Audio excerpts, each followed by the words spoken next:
দেখেন, বাসা থেকে বের হওয়ার আগে বা গাড়ি নিয়ে গ্যারেজ থেকে বের হওয়ার আগে এই জিনিসগুলো চেক করতে লাগবে সর্বোচ্চ 1 মিনিট।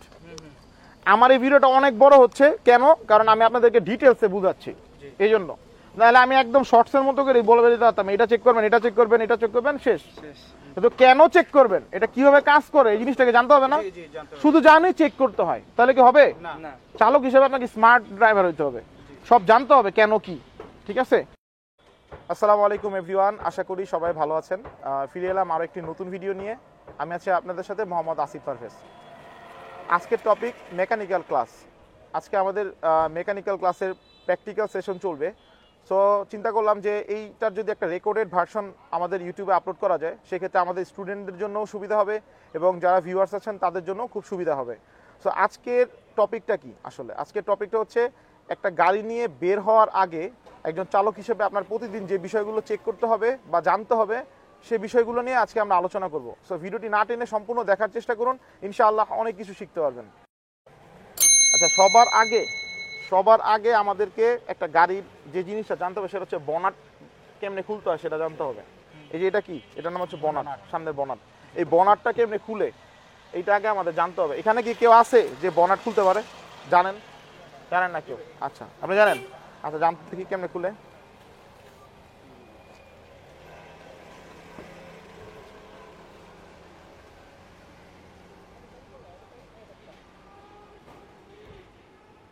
পান না? আচ্ছা, আমি দেখাই দিই, আসেন। এই যে দেখেন, হ্যাঁ আমি দেখাই, ক্যামেরা দাও। এই যে এইখানে, ঠিক আছে, এই যে এইখানে বনাটের এই যে লিভারটা থাকে বা লকটা থাকে, ঠিক আছে। এই লকটা টান দিয়ে প্রথমে আমাদেরকে এক গার্ড লক খুলতে হবে, ঠিক আছে। এরপর এখান থেকে আমাদেরকে যেটা করতে হবে, এই যে দেখেন, এখান থেকে যদি আমরা এই বনাটটা উঠাইতে চাই, দেখছেন উঠে না, এখানে আরেকটা লক আছে না? এই যে ঠিক মিডল পয়েন্টে, হ্যাঁ এই মিডল পয়েন্টে একটা লক থাকে, যে এখানে এভাবে হাত ঢুকায় এটার উপর দিকে টান দিয়ে ধইরা, এই যে দেখেন এখানে আমি খুললাম, এই যে, ঠিক আছে। এরপরে এটা ধরে রাখেন, হ্যাঁ। এরপরে যে এখানে একটা ইয়া থাকে, স্ট্যান্ড থাকে, ঠিক আছে। এই স্ট্যান্ডটা আমরা এই এখানে একটা হোল আছে, এখানে দিয়ে দিব। ছাড়েন, একটু নামান, হ্যাঁ এই তো হয়ে গেল, হ্যাঁ। আর যেগুলো হাইড্রোলিক সেগুলো হচ্ছে দুই পাশে দুইটা হাইড্রোলিক জগের মধ্যে থাকবে, এরপর টান দিলে ওটা অটোমেটিক ওটার সাথে দুইটা থাকবে, হাইড্রোলিক হয়ে থাকবে। আবার যখন নাকি ছাড়বেন তখন আবার নেমে যাবে অটোমেটিক, ঠিক আছে। এটা হচ্ছে উঠাইলাম। আর যে লকের কথাটা বলছিলাম, এই হচ্ছে যে লক। দেখেন, কোনো গাড়িতে লকটা এরকম উপরের দিকে ধাক্কা দিতে হয়, কোনো গাড়িতে নিচের দিকে দিতে হয়, কোনো গাড়িতে বাঁয়ে আছে, কোনো গাড়িতে ডানে আছে, ঠিক আছে। এই প্রথম তো আমরা বনাট ওইখান থেকে খোলার পরে এখানে একটা লক থাকবে, এই লকটাকে খুইলা তারপরে টান দিতে হবে, তার আগে কিন্তু এটা খুলবে না, এটা সেকেন্ডারি লক, ঠিক আছে। এইভাবে হচ্ছে আমরা একটা বনাট খুলবো। বনাট যদি আমরা না খুলতে পারি তাহলে কিন্তু আমরা মানে এটা ওপেনই করতে পারলাম না, তাহলে এবার কি হয়ে চেক দিব? বনাটটা কি খোলা বেশি ইম্পর্টেন্ট না? এটাকে সবার আগে জানতে হবে যে আমার বনাটটা কেমনে খুলে। তো আশা করি আপনারা কি পারবেন ইনশাআল্লাহ। আচ্ছা, তাহলে এখান থেকে যে কোনো একজন খুলবেন, আমি লাগাই দিই। এবং লাগানোটা আমি দেখাই কিভাবে বনাটটা লাগানো। যেখানে একটা স্ট্যান্ডের ইয়া থাকবে, হুক থাকবে, হুকের সাথে এই স্ট্যান্ডটা এখানে রাখবেন, রাখার পরে এটাকে যে ছেড়ে দিয়ে আস্তে জাতা দিবেন, হয়ে গেছে, ঠিক আছে। এখন আপনি যান, দেখি পারেন কিনা।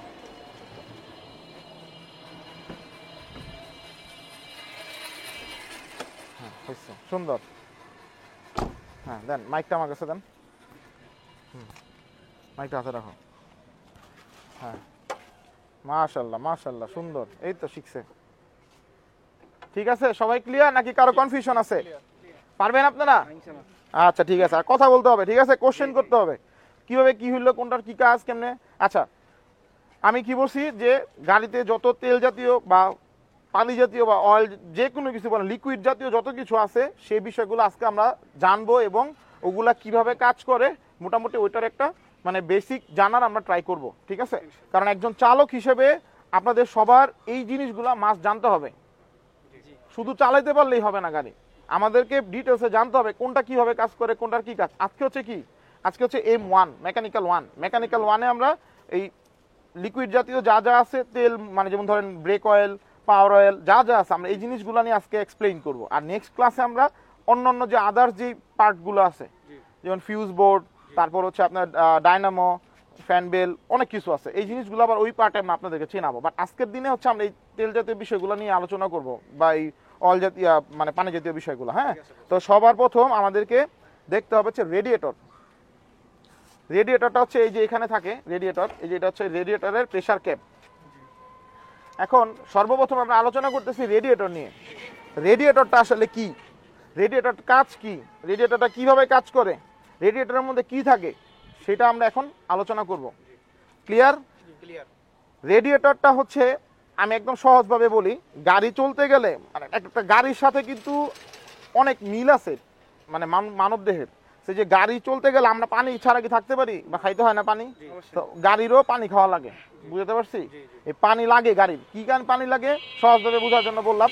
সেটা হচ্ছে এই যে পানি, নর্মাল পানিও চলে, আবার একটা কুলেন্ট পাওয়া যায় যেটাকে বিশেষ পানি বলি আমরা, রেডিয়েটর কুলেন্ট, ওই কুলেন্টও থাকে, ঠিক আছে? তো বিষয়টা হচ্ছে, সর্বপ্রথম আপনাকে একটা জিনিস বলে রাখি আপনাদের, গাড়ি চলতে গেলে 3টা জিনিস লাগে মাস্ট। প্রথম কথা হচ্ছে জ্বালানি, যেটা হইতে পারে সিএনজি বা অকটেন, হ্যাঁ, বা পেট্রোল বা ডিজেল। তারপরে লাগবে হচ্ছে আপনার অক্সিজেন। অক্সিজেন ছাড়া গাড়ি চলবে না, গাড়ি স্টার্ট হবে না, ঠিক আছে? অক্সিজেন মাস্ট লাগবে। ক্লিয়ার? আরেকটা জিনিস লাগবে, এটা হচ্ছে কুলেন্ট বা পানি। এটা ছাড়াও আপনি গাড়ি চালাতে পারবেন না। সো এটা খুবই ইম্পর্টেন্ট। আচ্ছা, তাহলে এই যে রেডিয়েটর, রেডিয়েটর আসলে কি, রেডিয়েটরের ভিতরে কি থাকে? রেডিয়েটরের ভিতরে পানি থাকে, স্টোর থাকে, ঠিক আছে? সো এই পানিটা, এই যে আপনারা কিন্তু নোট করতে বলছিলাম যে প্রথম শব্দ আমরা কি নিয়ে আলোচনা করতেছি, রেডিয়েটর। রেডিয়েটরটা নোট করে রাখেন, ঠিক আছে? যে রেডিয়েটরের আলোচনা হইতেছে। সো রেডিয়েটরটা কিভাবে কাজ করে এটা আগে আমি এক্সপ্লেইন করি আপনাদেরকে। হ্যাঁ, লিখছেন রেডিয়েটর? আচ্ছা আচ্ছা আচ্ছা, তাহলে এই যে রেডিয়েটর, এটা একটা এরকম বক্সের মতো থাকে, বুঝছেন? এটা যে সবসময় গাড়ির সামনে থাকে। এই যে গ্রিলগুলো দেখছেন না, এই গ্রিলের পেছনে থাকে সহজভাবে বলতে গেলে, ঠিক আছে? এই রেডিয়েটরটার ভেতরে যে পানিটা থাকে, এই পানিটা ইঞ্জিনের ভিতরে যখন ঘর্ষণ হয় বা ইঞ্জিনের ভিতরে যে কাজকর্মগুলো হয়, এটার কারণে কি হয়, ইঞ্জিনটা গরম হয়। তো যদি ম্যাক্সিমাম মানুষকে বলেন যে রেডিয়েটরের কাজ কি, একদম সহজভাবে বলে ইঞ্জিনকে ঠান্ডা করা, কিন্তু আসলে এটা একটা রং অ্যান্সার। রেডিয়েটরের কাজ হচ্ছে ইঞ্জিনের টেম্পারেচারকে নিয়ন্ত্রণে রাখা। কি রাখা? নিয়ন্ত্রণে রাখা। ইঞ্জিন ঠান্ডা হবে না, ইঞ্জিনের একটা নির্দিষ্ট তাপমাত্রা থাকবেই।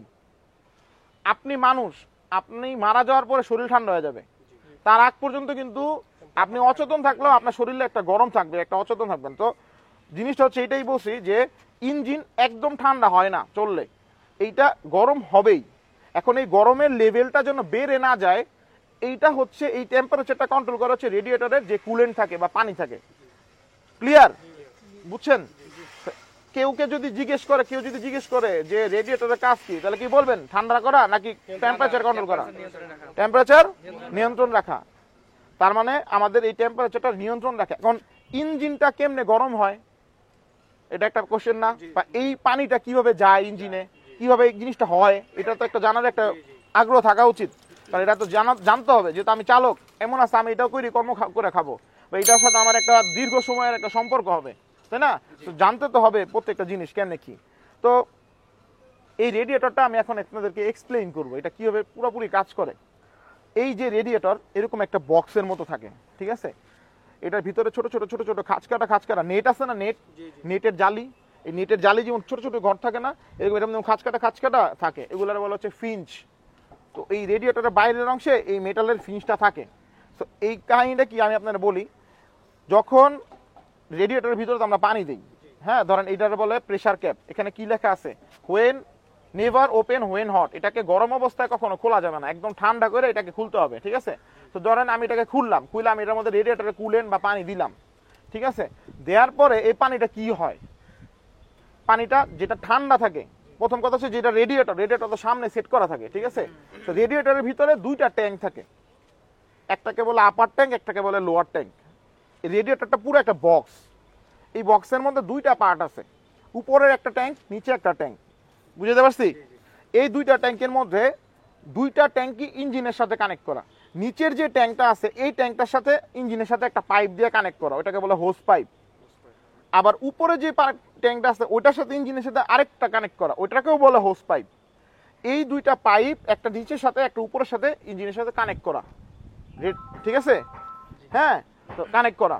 সো এই যে কানেকশন করা, এইটার মাধ্যমে এই রেডিয়েটরের ভিতরে যে কুলেন্ট থাকে বা পানিটা থাকে, এই পানিটা ভিতরে যায় ইঞ্জিনের ওয়াটার জ্যাকেট থাকে, মানে এই যে ইঞ্জিনের ভিতরে যে ঘর্ষণ হচ্ছে, গরম হচ্ছে না, হিট উঠছে না, এই যে পিস্টনগুলো থাকে গোল গোল, এই পিস্টনের ভিতরে এই ওয়াটার জ্যাকেট থাকে চারদিকে, এই পানিটা কি করে, এই কুলেন্টটা ভিতরে যে ঠান্ডা পানিটা গিয়ে এটারে ঘুইরা ওইটা থেকে তাপটা অ্যাবজর্ব করে, ঠিক আছে, অ্যাবজর্ব কইরা সে ওই গরম পানিটাকে, ওই যে আপার ট্যাঙ্ক থাকে আর একটা বলছিলাম না হোস পাইপ, একটু ক্যামেরাটা এখানে নিয়ে আসো, হ্যাঁ, এই যে হোস পাইপ, এই হোস পাইপ দেখছেন, একটা নিচে একটা উপরে, এই উপরের হোস পাইপ দিয়া এই পানিটা আবার ট্যাঙ্কে প্রবেশ করে, ঠিক আছে, হ্যাঁ, ট্যাঙ্কে প্রবেশ করে যখন, তখন পানিটা হয়ে যায় গরম, কি বলছি, যায় কি পানি, ঠান্ডা পানি যায়, আসে কি পানি, গরম পানি আসে। তাহলে এই গরম পানিটা কেন গরম হইলো, ইঞ্জিনের ভিতরে যে হিটটা উৎপন্ন হয়েছে ওই হিটটারে নিয়ন্ত্রণ করে হচ্ছে এই কুলেন্টটা। বুঝতে পারছি ভাই, সহজভাবে বুঝছেন? তার মানে কি, আমি আবার ব্রিফ করি যেন আপনাদের ব্রেনে আরেকটু সুন্দর করে ঢুকে। বিষয়টা হচ্ছে, প্রথমে পানিটা কুলেন্টের, এই যে রেডিয়েটরের ভিতরে আমরা পানিটা দিছি বা কুলেন্টটা দিছি, দেওয়ার পরে এটার মধ্যে দুইটা ট্যাঙ্ক থাকে, একটা আপার ট্যাঙ্ক একটা লোয়ার ট্যাঙ্ক, পানিটা ঠান্ডা পানিটা লোয়ার ট্যাঙ্কে পৌঁছায়, লোয়ার ট্যাঙ্ক থেকে পানিটা ইঞ্জিনে প্রবেশ করে, ইঞ্জিনে যে পানিটা ঘুরে ইঞ্জিনের, হ্যাঁ, ঘুইরা গরম ভাবটারে শুইসা নিজে গরম হয়ে ঠান্ডা পানিটা গরম হয়ে ওই গরম পানিটা আবার ট্যাঙ্কের মধ্যে আসে। এখন কোন ট্যাঙ্কে আসে বলেন তো, উপরের ট্যাঙ্কে আসে, উপরের হোস পাইপ দিয়ে উপরের ট্যাঙ্কে আসছে না। এখন এই পানিটা যখন উপরের ট্যাঙ্কে থাকে, ওটা থেকে যখন নিচের ট্যাঙ্কে নামতে থাকে, তখন ওই যে ছোট ছোট ফিঞ্চ বসি না, যে কাজ কাটা যে রেডিয়েটর তাকালে দেখা যায় হাজার হাজার এমন ঘর আছে, ঘর ছোট ছোট, এই ঘরে কি হয়, যখন আমরা গাড়িটা চালাই, গাড়িটা যখন আমরা দৌড়াইলে শরীরে বাতাস লাগে না, লাগে না, এই গাড়িটা যখন দৌড়ায় বা তখন তো বাতাসটা এই যে গ্রিল, এই গ্রিলের ভিতর দিয়ে বাতাসটা যে হিট করে রেডিয়েটরে, এইভাবে হচ্ছে যে ভিতর থেকে, আর এই যে ফিঞ্চ গুলো যে থাকে ওগুলো হচ্ছে এই যে ওর যে তাপ থাকে ওই তাপটা ওরা শোষণ করে, এবং শোষণ করে ওই ফিঞ্চ গুলো গরম হয়ে যায়। গরম পানির মধ্যে যদি লোহা বা কিছু দেন, গরম হইব না জিনিসটা, এটা তো ও তো হিটটা নিতে আসে, সাউন্ড হয়, তো এই পানিটা কি হয়, ওটার সাথে থাকলে আস্তে আস্তে ঠান্ডা হতে থাকে পানিটা, আর ওই যে ফিঞ্চের ভিতরে যে গরম হয় ওই বাতাস লাগিয়ে ওটা আবার ঠান্ডা হয়ে যায়। এটা হচ্ছে যখন গাড়ি চলে তখন, ঠিক আছে। এখন এই রেডিয়েটরের সাথে একটা ফ্যান থাকে, এই ফ্যানটার কাজ কি, এই ফ্যানটার কাজ হচ্ছে এই রেডিয়েটরের ভিতরে যে পানিটা থাকে উপরের ট্যাঙ্কে ওইটাকে ঠান্ডা করা, ঠিক আছে। তো উপরের পানিটা কিন্তু নিচে নামতে নামতে নামতে কিন্তু আবার ঠান্ডা হয়ে যায়, নিচে লোয়ার ট্যাঙ্কে এসে কিন্তু আবার ঠান্ডা পানি ডেলিভারি করে, ঠিক আছে। যদি কোনো কারণে এই লোয়ার ট্যাঙ্কের পানিটা ঠান্ডা না হয়ে আবার গরম পানি আসে, তাহলে ইঞ্জিন হিট হয়ে যাবে। বুঝতে পারছি, ইঞ্জিন হিট হয়ে যাবে। তার মানে কি, তার মানে এইখান থেকে যদি কোনো একটা কিছু উল্টাপাল্টা হয় তাহলে ইঞ্জিন হিট হবে। যেমন ফ্যান চলা বন্ধ হয়ে গেল, আপনি জ্যামের মধ্যে বসে আছেন, এখন তার বাতাস পেতেছেন না, তখন কি ওই ফ্যানটা অটো ঘুরবে। এই ফ্যান কিন্তু আবার দুই টাইপের, একটা হচ্ছে অটো, একটা হচ্ছে ম্যানুয়াল। যেটা অটো, ওটা যখন নাকি একটা নির্দিষ্ট তাপমাত্রা, সোজা কথা বাতাস কোনো বিষয় না, যখনই একটা নির্দিষ্ট তাপমাত্রা ক্রস করবে তখন এই ফ্যানটা অটোমেটিক স্টার্ট হয়ে যাবে, অটো সেন্সর লাগানো। আবার যখন নাকি ঠান্ডা হয়ে যায় ওটা আবার নিচে চলে আসবে লেভেলটা, তখন আবার ওর মতো বন্ধ হয়ে যাবে। তখন ন্যাচারাল বাতাসের যে ফ্লোটা, ওই ফ্লোর মাধ্যমে রেডিয়েটরের পানিটা ঠান্ডা হবে। বুঝতে পারছি? সো এইভাবে হচ্ছে রেডিয়েটরটা কাজ করে। এবং এই যে বললাম হোস পাইপ একটা ইঞ্জিনের সাথে কানেক্ট, একটা হচ্ছে গেল দুইটাই কানেক্ট ইঞ্জিন, একটা নিচের সাথে একটা উপরের সাথে, সে নিচে থেকে টান দেয়। এখন একটা ইম্পর্টেন্ট বিষয় আছে, ইঞ্জিনের কি শক্তি আছে না আলগি দিয়ে উঠানো পানিটা? নাই। ইঞ্জিনের সাথে একটা আরেকটা পার্টস থাকে, ওই পার্টসের কাজ হচ্ছে এই পানিটাকে, যে আমরা পানির সাবমার্সিবল পাম্প যে পানিটা উঠায় না মাটির থেকে, এই পানিটাকে শক্তিতে যে উঠায় ইঞ্জিনে প্রবেশ করতেছে, ওটা বলো ওয়াটার পাম্প। এই ওয়াটার পাম্পটা কানেক্ট থাকে, এই ওয়াটার পাম্প যদি কাজ করা বন্ধ করে দেয় ইঞ্জিন হিট হয়ে যেতে পারে, পানি যাবে না, ও তো পানি টানতে পারতেছে না। বুঝতে পারছি? হ্যাঁ, এই ওয়াটার পাম্প যদি না থাকে আমাদের ইঞ্জিন কিন্তু পানিটাকে নিতে পারবে না ভিতরে। তো এই ওয়াটার পাম্প লাগবে অবশ্যই, অবশ্যই ওয়াটার পাম্প অ্যাক্টিভ থাকতে হবে। ওয়াটার পাম্প যদি নষ্ট থাকে তাহলে কিন্তু ইঞ্জিন কিন্তু পানি হিট হয়ে যাবে, যাইতে পারবে না। আবার যদি এই যে ফ্যান যদি চলা বন্ধ হয়ে যায় তাহলে কিন্তু আবার ইঞ্জিন হিট হয়ে যাবে। রেডিয়েটরের হোস পাইপ কোনো কারণে এই যে ক্লিপ দেখছেন, এই ক্লিপটা যদি ছুটা যায় পানি সব বের হয়ে যায়, বা এই পাইপটা যদি ডিসকানেক্ট হয় তাহলে ইঞ্জিন থেকে ঘুরে আসে পানিটা আবার রেডিয়েটরে ঢুকতে পারবে? পারবে না। আবার কি হতে পারে, এই যে ক্যাপ, এই প্রেসার ক্যাপ আপনি ভুলে খুলে রাখছেন, পানি তো বগলাইতেছে, কি হবে, এখান থেকে সব পানি পড়ে যাবে হিট হয়ে, ঠিক আছে। এই প্রেসার ক্যাপ বলে কেন, এটার ভিতরে এই প্রেসার থাকে, পানিটার যে একটা বাষ্প হয় না, পানিটা বাষ্প তো সব বেরোতে পারে না, এই প্রেসার হয়ে থাকে এটার মধ্যে, ঠিক আছে। এই জন্য সবচেয়ে ইম্পর্টেন্ট কথা যে এই যে যেই রেডিয়েটরের যে পানি বা কুলেন্ট এইটা সবসময় আমাদেরকে ঠান্ডা অবস্থায় খুলতে হবে, গরম অবস্থায় ভুলেও খোলা যাবে না। গরম অবস্থায় খুলবেন একদম ছিটা গরম পানি এসে আপনার শরীরে টরীরে লেখা হাত মুখ পুড়ে যাবে। এবং এই ধরেন আপনার গাড়িটা কোনো কারণে হিট হয়ে গেছে, কোনো কারণে হিট হয়েছে, হিট হইলে কি হবে, আপনি এটাকে সাইড করবেন, সাইড করে 20-25 মিনিট এটাকে ঠান্ডা করতে দিবেন ইঞ্জিনটারে, ঠিক আছে? তারপরে আস্তে করে ক্যাপটা খুলবেন এবং প্রয়োজনে উপরে একটা কাপড় রেখে ক্যাপটা খুলবেন, বুঝতে পারছি? এবং ইঞ্জিন যদি ওভারহিট হয়ে যায় ওইখানে কিন্তু একটা কাটা থাকে, আমাদের হিট সেন্সরের একটা মিটার থাকে ছোট, দেখছেন না? তো এইচে দিলে হট বা হাই বা সি থাকলে কুল, হ্যাঁ এরকম কিছু একটা দেওয়া থাকে টেম্পারেচারের। এটা এই গাড়িতে নাই, আরেকটা গাড়িতে আছে, ওটা আমি ওইখান থেকে দেখাই দিব না, ঠিক আছে? ওইখানে কিন্তু আপনারা দেখতে পারবেন যে আপনার গাড়িটা কি টেম্পারেচার নর্মাল আছে নাকি হাই হয়ে গেছে। মিডলে থাকবে, আমি যে বলছি না যে ইঞ্জিন কখনো ঠান্ডা থাকে না, ওর একটা নির্দিষ্ট তাপমাত্রা আছে। দেখবেন আপনি গাড়িটা কিছুক্ষণ চালানোর পরে কাটাটা মিডল পয়েন্ট পর্যন্ত আসছে, তাহলে বুঝবেন ঠিক আছে। বাট যদি মিডল পয়েন্ট পার হইয়া একদম উপরের দিকে উঠে যেতে নাই, এইচে চলে যায়, তার মানে বুঝবেন যে আমার গাড়ির ইঞ্জিনের সমস্যা হচ্ছে, ইঞ্জিন হিট হয়ে যেতেছে, তার সাথে সাথে গাড়ি বন্ধ করে দিবেন, চালাবেন না। আর ইঞ্জিন হিট হয়ে গেলে ইঞ্জিন অটোমেটিক স্টার্ট বন্ধ করে ফেলবেন, স্টার্টটা নিবে না, ঠিক আছে? এটা হচ্ছে ইঞ্জিন হিট হলে এটা একটা করা সিস্টেম করা। আর একটা বিষয় হচ্ছে গেল যে এই যে রেডিয়েটরের মধ্যে এখন আমরা কি ইউজ করবো, পানি ইউজ করবো না কুলেন্ট ইউজ করবো, এটা হচ্ছে একটা বিষয়। রেডিয়েটরের ভিতরে আমরা সবসময় চেষ্টা করবো কুলেন্ট ইউজ করা। রেডিয়েটর কুলেন্ট এটার জন্য আলাদা একটা পানি পাওয়া যায়, এটাকে বলে রেডিয়েটর কুলেন্ট, বুঝতে পারছি? এই রেডিয়েটর কুলেন্টটা কি করে, নর্মালি পানি দিলে কি হয়, পানিটা দ্রুত বাষ্প হয়, পানিটা দ্রুত ক্ষয় হয়। প্লাস পানির আরো একটা সমস্যা আছে, কি সমস্যা বলতে পারবেন? এই যে সুন্দর কথা, গুড। পানির মধ্যে আয়রন থাকে, এই আয়রনের কারণে একটা সময় যে কি হয় জানেন, যে ইয়াগুলো জং ধরা শুরু করে, আয়রনগুলো জমা জায়গাটা ভরে যেতে থাকে, ময়লাগুলো আটকে থাকে আয়রনটা, হ্যাঁ? এই জন্য আমাদেরকে পানি ইউজ করলে আমাদের রেডিয়েটরের জন্য ক্ষতি, রেডিয়েটরটা ময়লা হয়ে যাবে বা হয়ে যাবে, আয়রন জমে যাবে রেডিয়েটরের মধ্যে। প্লাস হইতেছে গেলে রেডিয়েটরের পানিটা খুব বেশি দ্রুত শুকায় যায়, ঘন ঘন দিতে হয়, ঠিক আছে? তো এই জন্য আমাদের সবচেয়ে বেটার হচ্ছে কুলেন্টটা কি আসলে, কুলেন্টটা বিভিন্ন কালারের হয়, পিঙ্ক কালার হয়, গ্রিন কালার হয়, হলুদ কালার হয়, যে কোনো কালার হয়। যেই কালারের কুলেন্ট দিবেন মিক্স করবেন, ওই কালারের কুলেন্টই সবসময় ইউজ করা ট্রাই করবেন। এবং এই কুলেন্ট বাজারে গেলে 1 লিটারের কুলেন্টও পাওয়া যায় বা মিক্স করা কুলেন্টও পাওয়া যায়, 3 লিটার 4 লিটারের। ধরেন 1 লিটারের কুলেন্ট যদি কিনে, ওটা আবার বাকিটারে পানির সাথে মিক্স করে নিতে হয়, ঠিক আছে? 1 লিটারটা পানির সাথে মিক্স করে নেবেন, তাহলে এটা 2 লিটার 3 লিটার পানির সাথে মিক্স করে নেবেন বা 50-50 করবেন, ঠিক আছে? তো ওই কুলেন্টটা আপনার ইউজ করবেন। একটা কুলেন্ট দিলে কিন্তু অনেক দিন চলে, মানে 6 মাস 1 বছরও দেখবেন আর হাত দেওয়া লাগে না কুলেন্টে, ভালো কুলেন্ট দিলে। আর কুলেন্টের বিষয়টা হচ্ছে কি, কুলেন্টটা হচ্ছে হিটটাকে অ্যাবজর্ব করতে পারে। গাড়ির জন্য সবচেয়ে বেটার হচ্ছে কুলেন্ট ইউজ করা, রেডিয়েটর কুলেন্ট বললেই আপনারা পাবেন, ঠিক আছে? তো এই হচ্ছে আমাদের রেডিয়েটর ফাংশনটা কাজ করে, কিভাবে কাজ করে, কুলেন্টের ব্যবহার কি, কিভাবে ইঞ্জিনটা ঠান্ডা হয়, পানিটা কিভাবে যায় ওকে টেম্পারেচারটা কন্ট্রোল করে, এই জিনিসটা কিন্তু আমরা আপনাদেরকে এক্সপ্লেইন করলাম। মানে এটা খুব ইম্পর্টেন্ট। ইঞ্জিন হিট হয়ে সিজ হয়ে গেলে অনেক বড় ক্ষতি, 2 থেকে 3 লাখ টাকা একটা ইঞ্জিনের দাম হইতে পারে, এরকম হইতে পারে, 1 লাখ 1.5 লাখ টাকা দাম হয়, ঠিক আছে? সো একটা এক্সপেন্সিভ জিনিস না, এইটাকে আমাদের ওইভাবেই মেনটেন করতে হবে, ঠিক আছে? সো আমরা তাহলে কি শিখলাম, রেডিয়েটর কি, এটা একটা এক্সাম্পল শুনলাম কিভাবে কাজ করে, ঠিক আছে? রেডিয়েটরের পানিটা আমরা কিভাবে দিব, বা কুলেন্ট দিব নাকি পানি দিব, এবং রেডিয়েটরের পানিটা কিভাবে আমরা চেক করব, কুলেন্টটা কিভাবে চেক করব, ঠিক আছে? রেডিয়েটরের ফ্যানটা কিভাবে কাজ করে, এখন এই যে একটা বিষয় আছে, ফ্যানটা কিভাবে কাজ করে, এটা কিন্তু আপনাদেরকে এক্সপ্লেইন করে নিন।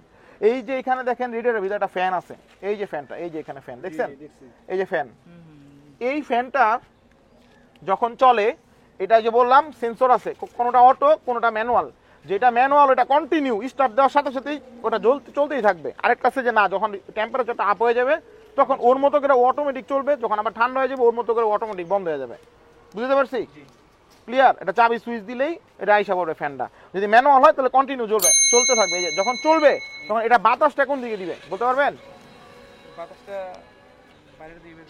না, বাতাসটা দিবে ভেন্টিলেটর আছে না, ওয়াশরুমে বা বিভিন্ন জায়গায় যে ভেন্টিলেটর থাকে, ভেন্টিলেটর বাতাসটা কই থাকে? বাইরের দিকে থাকে না, বাইরের দিকে দেয়, ভিতরের যত গরম বা ভিতরে যত কিছু আছে সবকিছু পাস করে দিতেছে বাইরের। এই সেম জিনিসটা ওইটাই করতেছে, ভিতরে যে ফিঞ্চ গুলা থাকে এই যে ওটার সাথে কানেক্ট করা, ফ্যানটা যখন নাকি এভাবে টান দেয়, হ্যাঁ বাতাসটা, ও তো এদিক থেকে টাইনা বাতাসটা ওইদিকে পাস করতেছে, গরম বাতাসটা পাস করতেছে, তো এইদিকে ধাক্কা দিতেছে, ঠিক আছে? তখন কি হইতেছে, ভিতর থেকে পানিটা ঠান্ডা হয়ে যাচ্ছে। এখন অনেকের যদি আমরা জিজ্ঞেস করি, অনেক চালক আছে জিজ্ঞেস করলে বলে কি যে এই যে পানির এই যে ফ্যানটা এইদিকে ডিরেকশন দেয় ইঞ্জিনের দিকে, এই ফ্যানের বাতাসে বলে ইঞ্জিন ঠান্ডা হয়। এটা কি সম্ভব? ফ্যানের মধ্যে কত, এই ইঞ্জিনের ভিতরে কত হাজার ইয়া আছে, টেম্পারেচার আছে, এটাকে আমরা কি বলতে পারি কত গরম হয় না? এটা কি সামান্য বাতাসে কি সম্ভব? এই পানিকে ঠান্ডা করা সম্ভব। পানিটার ভিতর থেকে গরম ভাবটাকে টাইনা বের করতেছো, ঠিক আছে? এইভাবে হচ্ছে ফ্যানটা কাজ করে। এই ফ্যানটা যদি না চলে ইঞ্জিন কিন্তু হিট হয়ে যেতে পারে, এটা কিন্তু খুবই ইম্পর্টেন্ট, ঠিক আছে? হ্যাঁ, এটা হচ্ছে আমাদের একটা রেডিয়েটর কিভাবে কাজ করে, ঠিক আছে? এবং রেডিয়েটরের যে টোটাল ফাংশন এটা বললাম। বুঝছেন? আপনাদের কি কোনো সমস্যা আছে? ক্লিয়ার? আচ্ছা, তাহলে রেডিয়েটর কমপ্লিট। শিওর তো? বলতে পারবেন এক্সপ্লেইন করতে? আপনি বলেন তো। হ্যাঁ, ট্যাঙ্কটা যদি আরেকবার বলতেন, যে ট্যাঙ্ক মানে কোন ট্যাঙ্ক দিয়ে হচ্ছে ঠান্ডা পানি যায় আর কোনটা দিয়ে হচ্ছে গরম? মাইকটা ধরুন না, আবার বলেন। মানে কোন ট্যাঙ্কটা দিয়ে হচ্ছে ঠান্ডা পানি যায় আর মানে কোন দিক দিয়ে হচ্ছে মানে গরম পানিটা বের হয়? আচ্ছা ঠিক আছে, আমি আরেকবার বলি তাহলে, যাক বুঝে নাই, সুন্দর। হ্যাঁ, এই যে রেডিয়েটরটা না, রেডিয়েটরের মধ্যে একটা আছে আপার ট্যাঙ্ক, একটা আছে লোয়ার ট্যাঙ্ক। লোয়ার ট্যাঙ্কে থাকবে ঠান্ডা পানি, আপার ট্যাঙ্কে থাকবে গরম পানি, ঠিক আছে?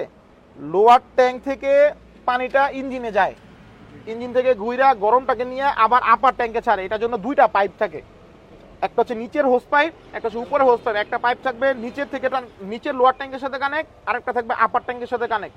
লোয়ার ট্যাঙ্কের সাথে যেটা কানেক্ট হবে সেটা লোয়ার ট্যাঙ্ক থেকে পানিটাকে টান দিবে, টান দিয়ে ইঞ্জিনে নিয়ে যাবে। যেটা ইঞ্জিনে নিয়ে যায় ওটাকে বলে ওয়াটার পাম্প। ওয়াটার পাম্প পানিটাকে টান দিয়ে লোয়ার ট্যাঙ্ক থেকে ইঞ্জিনে প্রবেশ করতেছে, যেই পানিটা প্রবেশ করাইতেছে ওটা হচ্ছে ঠান্ডা পানি। বুঝতে পারছি? ওই পানিটা ঘুইরা গরম হয়ে আবার উপরের যে হোস পাইপ আছে, ওই উপরের হোস পাইপ দিয়ে উপরের ট্যাঙ্কের সাথে যেটা কানেক্ট করা, ওটার মধ্যে দিয়ে আবার পানিটা ইয়াতে আসতেছে, রেডিয়েটর আসতেছে, বা এই কুলেন্টটা রেডিয়েটর আসতেছে। এই হলো এটার কাজ। এবার বুঝছেন? একদম সহজ করে বলি, দুইটা ট্যাঙ্ক দুইটা পাইপের সাথে কানেক্ট। একটা ট্যাঙ্ক যাবে ঠান্ডা পানি, একটা ট্যাঙ্কে থাকবে গরম পানি, এবং দুইটার সাথে দুইটা হোস পাইপ আছে, দুইটা হোস পাইপ কানেক্ট করা, ঠিক আছে? এটা আর জীবনে ভুলবেন না? শিওর? ঠিক আছে, ওকে, তাহলে কমপ্লিট। ঠিক আছে, তো আমাদের রেডিয়েটর কমপ্লিট, ঠিক আছে? রেডিয়েটরে এখন কথা হচ্ছে যে আমি যেটা বলছিলাম, সবার আগে আমাদের কি করতে হবে, বনারটা খুলে আমরা ধরেন শুরুতে আমরা রেডিয়েটরের পানিটা চেক করলাম, ঠিক আছে? এবং এখানে আরেকটা বিষয় আছে, সেটা হচ্ছে রেডিয়েটরের সাথে কিন্তু একটা স্পেয়ার ট্যাঙ্ক থাকে, এটা বলি নেই। এটার সাথে আরো একটা সেফটির জন্য একটা স্পেয়ার ছোট ট্যাঙ্ক থাকে, এই দেখেন, এই যে কুলেন্টের স্পেয়ার ট্যাঙ্ক দেখছেন? এটার ভিতরেও কিন্তু পানি আছে, ঠিক আছে? ইন কেস যদি আপনার স্পেয়ার ট্যাঙ্কে পানি, এখানে যদি পানি শর্ট থাকে, তাহলে এই যে পাইপের মাধ্যমে কানেক্ট করা দেখছেন, এই পানি এখান থেকেও পানি টান দিবে। এটার মধ্যে ঢালতে হবে কুলেন্ট। হ্যাঁ, কুলেন্ট এটার মধ্যে দিতে হবে, এটার একটা লেভেল থাকে, এই লেভেল অনুযায়ী এটাকে ঢালতে হবে। মানে মোটামুটি দেখলেই হবে, এখান থেকে দেখা যাবে কুলেন্টটা। হ্যাঁ, দেখছেন, ওই যে দেখা যাচ্ছে, দেখছেন? হ্যাঁ, এই তো এখানে আমরা কুলেন্ট দিব, এটা হচ্ছে আমাদের সেফটি ট্যাঙ্ক। আপনারা এতক্ষণ দেখলেন রেডিয়েটর কিভাবে কাজ করে, রেডিয়েটর আমরা কিভাবে পানি দিব বা কুলেন্ট কিভাবে ইউজ করব, আমরা সবকিছুই ইন ডেপথ আমরা বোঝানোর চেষ্টা করেছি। এখন রেডিয়েটরের পর আমরা যেই জিনিসটা দেখব সেটা হচ্ছে ইঞ্জিন অয়েল। হ্যাঁ, তো ইঞ্জিন অয়েলটা কি? ইঞ্জিন অয়েলটা হচ্ছে এই যে দেখেন, এখানে ইঞ্জিন অয়েলের একটা ডিপস্টিক আছে বা গজ আছে। হ্যাঁ, এই ইঞ্জিন অয়েলটাকে বলে আমরা গাড়ির রক্ত, ঠিক আছে? হ্যাঁ, তো এই যে ইঞ্জিন অয়েলের একদম সহজভাবে বলে দেয়, এটা খুব বেশি না, আমার ইউটিউবে অলরেডি ইঞ্জিন অয়েল নিয়ে একটা ভিডিও আছে, দেখেন। তো বিষয়টা হচ্ছে বেসিকটা বুঝাই। আপনার ব্লাড গ্রুপ কি? এ পজিটিভ। আপনার গ্রুপ কি? ও পজিটিভ। একজনের এ পজিটিভ, একজনের ও পজিটিভ, দুজনের রক্তই তো রক্ত। আপনার কি? B positive. A positive, O positive, B positive, এক একজনের রক্ত গ্রুপ কিন্তু আলাদা। এরকম ইঞ্জিন ভেদে এক একটা ইঞ্জিনের এক এক রকম ইঞ্জিন অয়েল প্রয়োজন হয়। ক্লিয়ার? এটা 1500 সিসির ইঞ্জিন, এটায় 5W30 আমরা ইউজ করি, ঠিক আছে? অনেক সময় একটু বেশি উপরের দিকেও দেয়। যত গ্রেড বাড়বে তত মোবিলটা মোটা হবে, ভার হবে। আর যত নিচের দিকে থাকবে গ্রেডটা, যেমন 0W20 একদম পাতলা, এটা হাইব্রিড গাড়িতে ইউজ করে।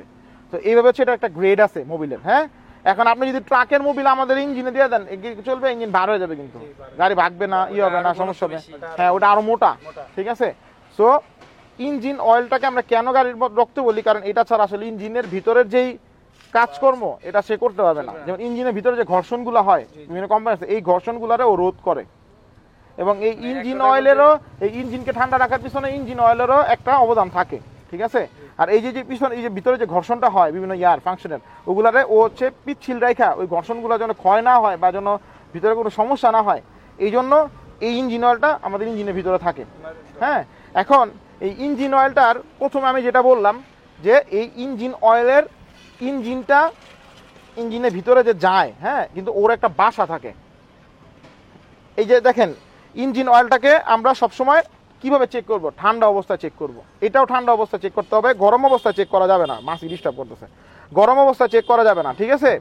তো ইঞ্জিন অয়েলটার যে ট্যাঙ্ক বা জার, নিয়মটা হচ্ছে ইঞ্জিন গাড়িটা যখন নাকি ঠান্ডা হয়, এই যে গাড়িটাকে আমরা একটা জায়গায় রাখছি, ঠিক আছে, রাখার পরে ধর আপনি গ্যারেজে রাখছেন, সারাদিন রাত গ্যারেজে রেস্টে ছিল গাড়িটা, তখন কি হয় ওই যে ইঞ্জিনের যে আনাচে কানাচেতে যে ইঞ্জিন অয়েলগুলো ছিল সবগুলো ইঞ্জিন অয়েল আস্তে আস্তে আস্তে আস্তে আস্তে আস্তে আবার ওই জারের মধ্যে জমা হয়, ঠিক আছে। তো এই জার থেকে ইঞ্জিন অয়েলটা যখন আমরা গাড়িটা স্টার্ট করি, হ্যাঁ, তখন এটার সাথে এই যে ওয়াটার পাম্প দেখছেন না, এটার মতো সেম একটা পার্টস থাকে যেটা ইঞ্জিনটাকে এই যে যেই মোবিলটা বা ইঞ্জিন অয়েলটা এই ইঞ্জিন অয়েলটারে সে পাম্প কইরা ইঞ্জিনে প্রবেশ করায়।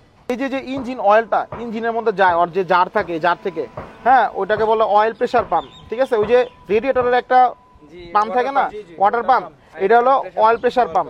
এই অয়েল প্রেসার পাম্পটা কি করে, এই ওই যে জার থাকে, জারের থেকে ইঞ্জিন অয়েলটাকে ইঞ্জিনে প্রবেশ করায় বা ছড়ায় দেয়, ঠিক আছে, ওই পর্যন্ত পৌঁছায় দেয়। তো এই যে এই পাম্পটা এটাও যদি কাজ না করে, অয়েল প্রেসার পাম্প যদি ফেল করে বা কাজ করে, তখন কিন্তু ইঞ্জিন কি হবে, ইঞ্জিন কিন্তু সিজ হয়ে যেতে পারে, ওর যে কার্যপ্রণালীটা আছে এটা কিন্তু না হইতে পারে, ঠিক আছে। হ্যাঁ, ওই যে ঘর্ষণের কারণে, ফ্রিকশনের কারণে ভাঙা চলে যেতে পারে ইঞ্জিনের ভিতরে। তো এটা এই অয়েল পাম্পটা কিন্তু কন্টিনিউয়াসলি এটা কিন্তু উঠাতে থাকে, ঠিক আছে। তো এই জিনিসটা মাথায় রাখতে হবে। ইঞ্জিনে কি করে, ইঞ্জিনের ভিতরে যে ঘর্ষণগুলো হয় এই ঘর্ষণগুলোকে হচ্ছে রোধ করে, ইঞ্জিনের ভিতরে ইয়াগুলোকে পিচ্ছিল রাখে, এটা হচ্ছে ইঞ্জিন অয়েলের কাজ। কারণ এই ইঞ্জিন অয়েলটাকে কিভাবে চেক করবো, এখানে একটা ডিপি স্টিক থাকে, এই ডিপি স্টিক টিস্যু আছে কারো কাছে? টিস্যু নিয়ে আসেন তো। এই ডিপি স্টিকটা এটা দিয়ে চেক করে, ঠিক আছে, এই আছে, এই যেটার আগে মুছবেন, ঠিক আছে, মুইছা এটাকে এই ভিতরে দিবেন, দিয়ে একটু ওয়েট করে, আমি কি বললাম, এটা মিনিমাম একদম ঠান্ডা অবস্থা চেক করতে পারেন। যদি গরম অবস্থা চেক করেন, এই যে জারটা, এটা তো জারের ভিতরে চুপ খেয়ে আপনারা দেখাইতেছে কতটুক আছে ইঞ্জিন অয়েলটা। সো এটা কিন্তু তখন উঠানোর পরে কিন্তু অ্যাকুরেট রিডিং পাবেন না, কারণ ইঞ্জিন গরম, ইঞ্জিনের মধ্যে অয়েলগুলো আছে, তো অ্যাকুরেট রিডিং পাবেন না, ঠিক আছে। এই যে এটাকে একদম ইঞ্জিন ঠান্ডা অবস্থায় দেখবেন, এবার চেক করবেন, ঠিক আছে। চেক করে এখানে লো আর ফুল নামে দুইটা থাকবে, ওই যে ইয়ার, যদি ফুলে থাকে তাহলে ঠিক আছে, আর যদি লোয়ে থাকে তার মানে ইঞ্জিন অয়েল কম আছে বা শর্ট আছে। হ্যাঁ হ্যাঁ হ্যাঁ, আর লো, ঠিক আছে। তো এটা দেখবে যদি এখানে থাকে তাহলে আপনার ইঞ্জিন কয় লিটার ইঞ্জিন লাগে ওইটা হিসাব করে বের করবেন কতটুকু শর্ট আছে, ঠিক আছে। এটা আমরা আমাদের ইউটিউবে আরেকটা ভিডিও আছে ইঞ্জিন অয়েল নিয়ে, ওইখানে আপনারা বিস্তারিত পাওয়া যাবেন। এখন একটা বিষয় হচ্ছে এই যে ইঞ্জিন অয়েল, এই ইঞ্জিন অয়েলটা ভালো না খারাপ এটা একটা বিষয়, ঠিক আছে, এটা খুবই ইম্পর্টেন্ট। এই ইঞ্জিন অয়েলটা চেঞ্জ করতে হয়, কিন্তু এটাকে রিফিল করা যায়, কিন্তু যদি ইঞ্জিন অয়েল খারাপ হয়ে যায় তাহলে এটাকে পুরোপুরি চেঞ্জ করে ফেললেই বেটার। এবং একটা নির্দিষ্ট মাইল পর আপনার ইঞ্জিন অয়েলটা ডাউন দিতে হয়, ঠিক আছে। যেমন ধরেন আমি আগে বলি ইঞ্জিন অয়েলটা ভালো আছে না খারাপ আছে, এটা কিভাবে বুঝবেন? এটার কালার, প্রথম হচ্ছে কালার, এই যে কালার এখানে যেমন একটু হলুদ হলুদ আছে না, দেখতে কিন্তু একটু ফ্রেশ লাগতেছে, কিন্তু এই ইঞ্জিন অয়েলটা চলতে চলতে চলতে চলতে একদম কালো হয়ে যাবে, কারণ এটার ভিতরে যে একটা আঠালো ভাব থাকে, হ্যাঁ, এটা থাকবে না, পানি হয়ে যাবে, পানির মতো হয়ে যাবে, ঠিক আছে, তেল তৈলাক্ত ভাবটা কমে যাবে, ক্লিয়ার। তো আমরা এই ইঞ্জিনের ডিপস্টিকটা উঠে আমরা তেলটাকে একটু হাতে নিয়ে দেখবো যে কি কালো হয়ে গেলে বুঝতে একবার ড্রেনের পানির মতো কিন্তু কালো হয়ে যায়। এখন কি হবে, ধরেন আপনার ইঞ্জিন অয়েলটা খারাপ, আপনি খারাপ ইঞ্জিন অয়েলটা গাড়ি চালাইতেছেন, কি হবে জানেন, ইঞ্জিনের আয়ু কমে যাবে, ইঞ্জিনটা আস্তে আস্তে দুর্বল হয়ে যাবে, পিছন দিয়ে কালো ধোঁয়া মারবে, ঠিক আছে, ইঞ্জিন আরো অনেক সমস্যা হতে পারে, মাইলেজ কম পাইতে পারেন, ইঞ্জিনে টান উঠবে না, ইঞ্জিন সিজ হবে একটা সময় যায় এটা চালাতে, কিন্তু মোবিলটা কিন্তু চালাতে পারবেন আপনি, এমন না যে গাড়ি চলবে না, ঠিক আছে, কিন্তু ক্ষতি হবে আস্তে আস্তে আস্তে ক্ষতি হতে থাকবে, ঠিক আছে। সো ইঞ্জিন অয়েলটা আমরা এখন কথা হচ্ছে ইঞ্জিন অয়েলটা আমরা কখন চেঞ্জ করব? নর্মালি ইঞ্জিন অয়েল 3000 থেকে 3500 কিলোমিটার পর চেঞ্জ করতে হয়, ডাউন দিতে হয় ইঞ্জিন অয়েলটা, হ্যাঁ। তো আরো ভালো ইঞ্জিন অয়েল লাগাইলে, যেমন ধরেন এক একটা ইঞ্জিন অয়েল সর্বনিম্ন 1500 টাকাও আছে, 1200 টাকাও আছে, আবার 7000 টাকাও আছে, এক একটা কোম্পানি ভেদে। ধরেন যেটা 7000 টাকার ওটা ওরা বলে 5 থেকে 10,000 কিলো, ওটা আপনি 6-7 হাজার কিলো চালাতে পারবেন, বুঝতে পারছি? একদম স্পেসিফিক যে 3000 কিলো 4000 কিলো পরে চেঞ্জ করতে হবে ওরকম না, বাট বেশিও চালানো যায়, কিন্তু যদি একটু কম দামি হয় বা একটু মিডিয়াম রেঞ্জের হয় তাহলে আপনার 3-4 হাজারের মধ্যে চেঞ্জ করে ফেলবেন এবং বুঝবেন তো দেখলে যে খারাপ হচ্ছে না ভালো আছে। বুঝতে পারছি? আপনারা বুঝছেন? আচ্ছা ঠিক আছে, তাহলে আমরা ইঞ্জিন অয়েলটার জন্য কোথায় ছিলাম, যে ইঞ্জিন অয়েলটা কিভাবে চেক করে। আচ্ছা, এখন বাজারে ওই যে অনেক টাইপের ইঞ্জিন অয়েল থাকে, গ্রেড দেখে নিবেন, আপনার গাড়ি যেই গ্রেড আপনি ওই গ্রেডেরটা নেবেন। গাড়ির ইউজার ম্যানুয়াল থাকে, গুগলে সার্চ করলে পাওয়া যায়, দোকানে গিয়ে বললেই হয় যে আমার ইঞ্জিন সিসি এত বা আমার এই মডেলের ইঞ্জিন বা হাইব্রিড না নন হাইব্রিড, এটার উপর ডিপেন্ড করে আপনি নিয়ে আসবেন। ক্লিয়ার? এবং বাজারে কিন্তু অনেক ডুপ্লিকেট কোম্পানি আছে, আপনাদেরকে অবশ্যই অথেন্টিক সব থেকে নিতে হবে। ঠিক আছে? তা কেন? কারণ আমরা এই ক্যানটারে একবার ইউজ করি, দ্বিতীয়বার আর ইউজ করি না। ওই ক্যানটারে দুষ্টু লোকেরা নিয়ে ওটার ভিতরে আবার 2 নাম্বার ইঞ্জিন অয়েল ঢাইলে ওটাকে আবার সিল করে এমনভাবে দিবে মনে হবে একদম নতুন অরিজিনাল, কিন্তু এটা ডুপ্লিকেট। বাংলাদেশের ম্যাক্সিমাম ইঞ্জিন অয়েল ডুপ্লিকেট, এই জন্য অথরাইজ সব বা অথেন্টিক সব থেকে নেওয়ার চেষ্টা করবেন ইঞ্জিন অয়েল। ঠিক আছে? আচ্ছা, তো ইঞ্জিন অয়েলের যে জারটা থাকে, হ্যাঁ, জারের নিচে আবার এরকম একটা নাটের মতো থাকে, ওই ডগ নাটটা খুললে এখান থেকে সব বের হয়ে যায়, ওটাকে ড্রেন করে এইভাবে। ঠিক আছে? ড্রেনের একটা পয়েন্ট থাকে, আর যখন নাকি ইঞ্জিন অয়েলটা ঢালবেন ড্রেন করে, তখন ড্রেন হয়ে পেলে তখন আবার লাগাইতে হবে আর দিয়া, তারপরে যে এখান থেকে এটা ক্যাপটা খুইলা এই ক্যাপের থেকে ইঞ্জিন অয়েলটা ঢালতে হয়, এই ক্যাপটা খুলতে হবে। ঠিক আছে? এখানে খুলে ঢালতে হবে। এখন বিষয়টা হচ্ছে কতটুকু ঢালবো, আমি সব ডিটেলস ওই ভিডিওতে দিচ্ছি যেটা বললাম, এবং ভিউয়ার্স আপনাদের উদ্দেশ্যে আমরা এটা লিঙ্কটা উপরে দিয়ে দিচ্ছি, আপনারা দেখে নেবেন। তারপর আমি একটু শর্ট করে ব্রিফ করি, যেটা হচ্ছে এই ইঞ্জিন অয়েলটা এভারেজে 3.5 লিটার, কোনোটা 4 লিটার, কোনোটা 4.5 লিটার, ডিপেন্ড। কোনোটা আছে 2.5 লিটারও লাগে, যেমন আমাদের 1000 সিসির একটা ইঞ্জিন আছে, ওটা 2.5 লিটার লাগে। তো ওটা ডিপেন্ড করে, ওটা আপনার গাড়ির ইউজার ম্যানুয়াল বা ওটার সাথে দেখবেন, এবং যে ইঞ্জিন অয়েল ডাউন দিবে সেইখানে একটু একটু ঢেলে ঢেলে দেখবে যে ঢালবে একটা নির্দিষ্ট পরিমাণ ঢেলে, তারপরে বাকিটুকু দেখবে যে এখানে ফুলে আসে কিনা, আমার একটু ঢালবে। ঠিক আছে? এইভাবে হচ্ছে আমাদের ইঞ্জিন অয়েলটা দিতে হবে। হ্যাঁ, এবং কিভাবে চেঞ্জ করে ইঞ্জিন অয়েল চাইলে নিজেরাও করতে হবে, ওটা ওই ভিডিওটা দেখে নেবেন, এটা আমরা ডিটেলসে গেলাম না। এমনি ইঞ্জিন অয়েলটা কিভাবে চেক করতে হয় এটা তো শিখলেন, কত হাজার কিলোমিটার পরে চেঞ্জ করতে হয় এটাও তো শিখলেন, ইঞ্জিন অয়েলটা ভালো আছে না খারাপ আছে এটাও দেখলেন। ঠিক আছে? আচ্ছা, তাহলে আবার ইঞ্জিন অয়েল কিন্তু অনেক সময় কমে আসতে পারে। কিভাবে কমে আসতে পারে? আপনার যে সিল আছে ইঞ্জিনের সাইডে সিল থাকে, এই সিলগুলো লিক করলে সিল দিয়ে লিক করে ইঞ্জিন অয়েল পড়ে যেতে পারে। এটাও দেখতে হবে আমাদের ইঞ্জিন কোন কান থেকে পড়তেছে কিনা, বা নিচে তাকালে দেখা যায় টপ টপ করে পড়তেছে। হ্যাঁ, এই জিনিসগুলোও আমাদের দেখতে হবে। ঠিক আছে? এদিকে মনোযোগ দিই। আচ্ছা, তো আরেকটা বিষয় হচ্ছে কি হলো, ইঞ্জিন অয়েলের সাথে একটা ফিল্টার থাকে, এটাও মনে রাখতে হবে। অয়েল ফিল্টারটা একদম নিচের দিকে থাকে, ওই যে দেখা যাচ্ছে, এটা এখানে ক্যামেরা দেখা যাবে না, আমরা ইঞ্জিন অয়েল ফিল্টার একটা ছবি ভিডিওতে দিয়ে দিব, তাহলে দেখছেন গোল একটা এইরকম, এই যে এরকম ছোট বোতলের মতো। হ্যাঁ, আচ্ছা, এই যে ফিল্টারটা, এই ফিল্টারটার কাজ কি? এই ফিল্টারটার কাজ হচ্ছে, এই ফিল্টারটা আমাদের যে ধুলোবালি যে জিনিসগুলো, যেমন আমি এটা উঠাইলাম, এখানে প্রচুর ধুলাবালি আছে না, তো এই ধুলাবালিগুলো স্টিকের সাথে লাগা, ইয়ার সাথে লাগে আবার ঢুকতে পারে না ইঞ্জিনের ভিতরে। তো এই ইঞ্জিনের ভিতরে জন্য ধুলাবালিগুলো না যায়, এই জন্য একটা ফিল্টার থাকে, ওই ফিল্টার হইয়া ওই ইঞ্জিন অয়েলটা ইঞ্জিনে প্রবেশ করে। ক্লিয়ার?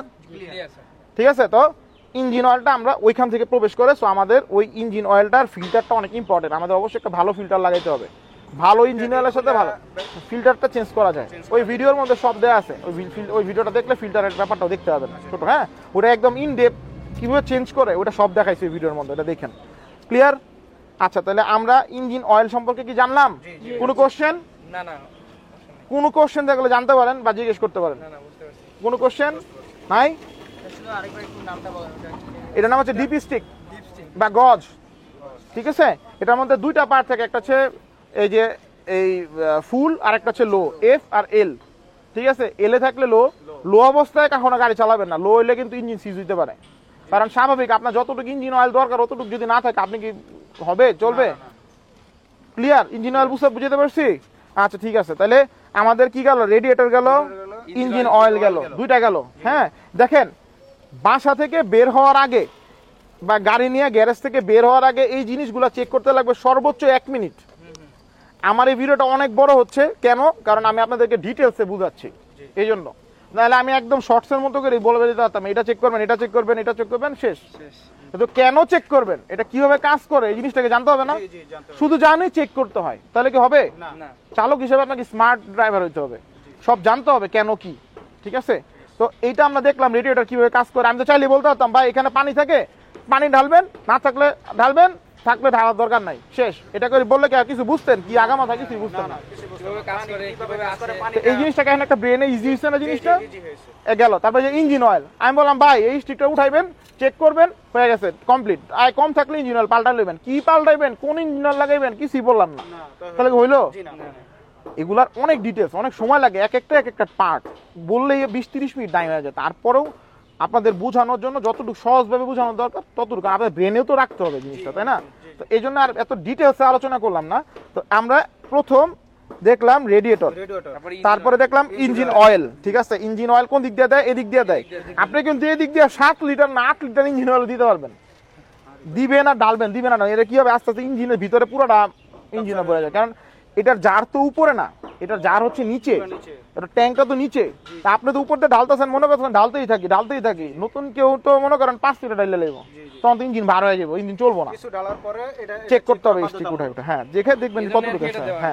হ্যাঁ, প্রথম 2-3 লিটার দিলেন, 3 লিটার দেওয়ার পরে বাকিটা আপনি একটু দিলেন, দেখলেন কতটুকু বাকি আছে, বা যে মেকানিক থাকবে ও নিজে ওইটা আপনার চেঞ্জ করে দিবে। ঠিক আছে, তো এই জিনিসটাকে তো বুঝলেন, আমরা একটা বেসিক আইডিয়া নিলাম।